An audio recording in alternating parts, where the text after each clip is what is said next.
Il paraît que dans le rugby, il y a un carton bleu. Le carton bleu, c'est un carton supplémentaire qu'à l'arbitre dès qu'il y a une suspicion pour éviter justement les risques de commotion, que le joueur puisse être sorti. Je suis responsable des affaires médicales de la Ligue nationale de rugby. On est souvent en plus en bord terrain. On est aussi là pour accompagner le médecin de match. Les médecins indépendants sont là pour surveiller les risques de commotion des joueurs. Le rôle a été créé pour avoir des médecins indépendants qui vont être capables de prendre la meilleure décision pour le joueur, qui ne soit pas en rapport avec sa performance ou son club. Donc il n'y ait pas du tout d'intérêt autre que juste sa santé. On se met aux côtés des médecins de match qui sont assis ici.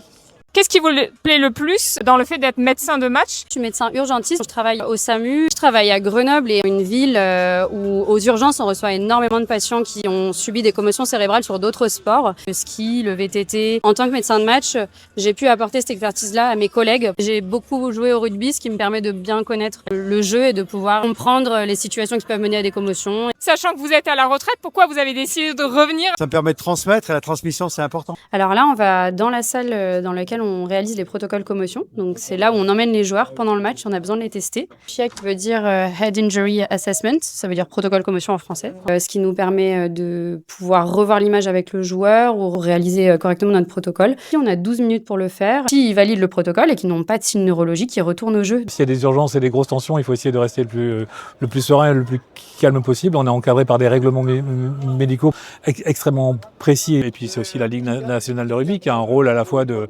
protection de ce sport. Cette pratique en tant que médecin de match dans le rugby professionnel peut répandre ces messages aussi sur le rugby amateur, permettre aussi qu'en rugby amateur, il y ait moins de situations de commotion.